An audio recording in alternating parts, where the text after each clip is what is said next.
Gagawa pala tayo ng mushroom lollipop or para siyang siomai. Tapos may salad at saka may grits na halong green peas. Umpisa na natin mo nang lilinisin ang ating mushroom. Buhusan natin ng hot water para matanggal yung mga bakterya, guys. Linisin ng linisin hanggang sa ayan, ibuhos natin ang tubig na mainit. Tapos patuyuin natin gamit ang paper towel.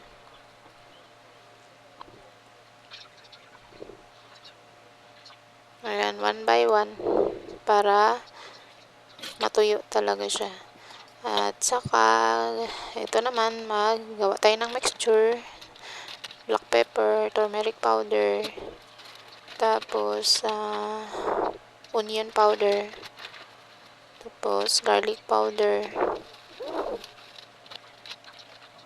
tapos Spanish paprika powder, then cumin powder, then cayenne powder para naman maanghang. Tsaka lagyan natin ng asin. Tsaka sunod natin ang cornstarch. So, ang ating pinaghalo, guys, ay yan po yung mixture na pangpalasa ng ating mushroom or ating kabote. At lagyan natin ng konting tubig para ma-marinate natin ang ating mushroom.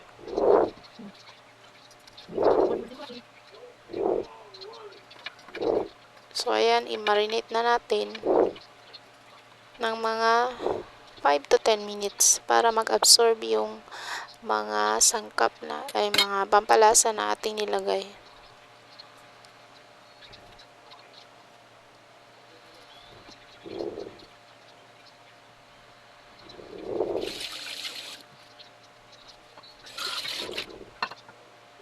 Ayan na. At habang pinapa-absorb ko muna, gumawa ako ng salad. Yan na yung partner para sa ating niluto na mushroom. Ayan, naghanda na yung mga salad natin. May onion, pipino, ampalaya, apple, beets, kamatis, tsaka na yung mandarin, guys, hindi ko pa yayalo. Kinakain ko lang yan kasi nagugutom na po ako habang nagluluto.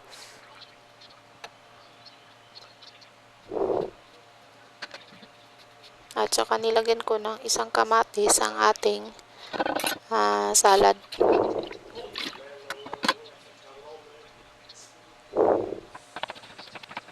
Check na natin ang ating beets or remolacha. Tapos naman, isusunod natin ang ating apple. Pahaba din yun ang pag-slice ko. Sunod naman natin ang ating ampalaya. Lagyan ko muna ng asin. Tapos i-squeeze ko siya ng konti. Tapos, ayan na. Lagay na dyan. Tapos, ito naman ang pipino. Tinanggal ko yung mga seeds. At ayan na. Ito naman ay para sa ating dagdag pa rin. Andyan na yung red radish. Ito naman ang purple cabbage. Ihalo natin yan para sa ating fried corn grits or yung parang rice ba. Ayan na. At ito naman ang garlic para sa corn grits yan, guys, na ating igisa mamaya. Pero hindi ko na nakasali dito sa video na to.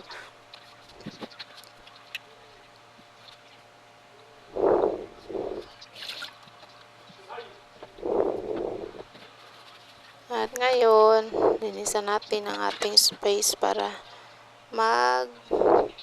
balot na tayo sa ating mushroom. Ginamit ko pala yan, guys, yung wrapper rice wrapper ata yan. Rice wrapper. Ready-made na. Ayan. Handa na natin.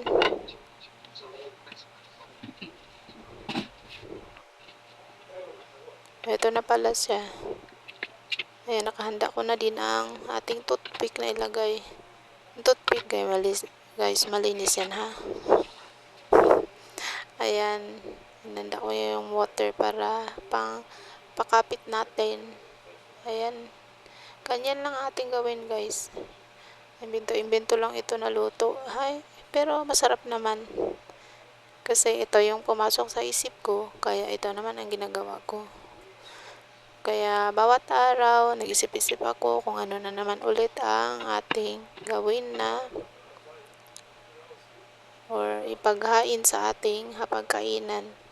Kahit na simple, basta masustansya, okay na din yan.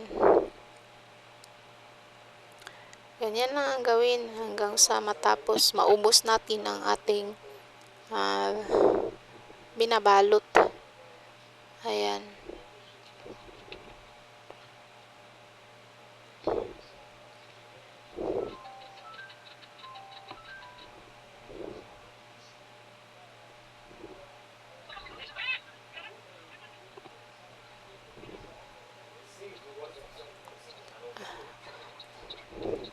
Sa mga guys, ano pala yung mga di ko kasi alam yung mga luto-luto sa iba na yung sa mushroom, yung mushroom soup, hindi ko pa nasubukan. Kaya ito lang muna yung ini-eksperimento kong luto.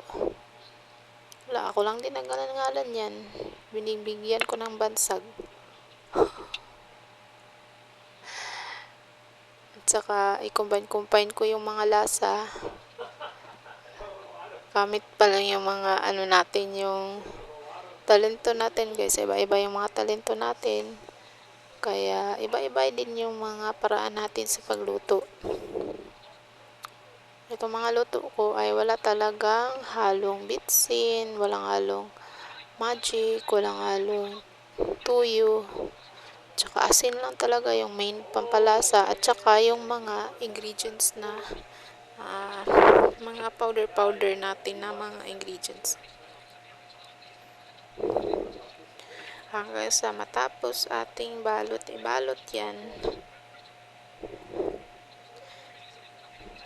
Kumusta nga pala kayo ngayong araw, guys? Ano nga pala yung luto nyo ngayon?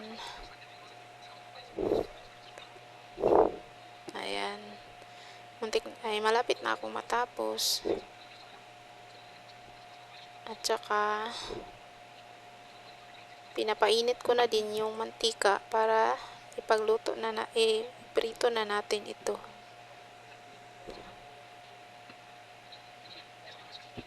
Ayan, malapit na matapos.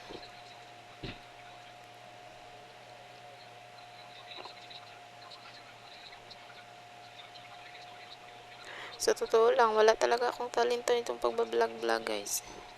Luto lang talaga ang alam ko. Salamat nga pala sa mga nanonood, sa full support sa akin. Kahit hindi naman tayo famous, at least nagtutulungan tayo.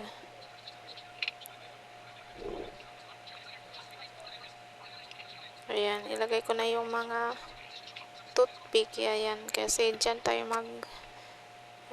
yan ang gamitin natin para mag-hold. Ayan. So, ngayon, yan na. Pwede na siya iprito. Prito na natin. So, mga ilang minuto, prito na yan, mag-brown. Thank you for watching.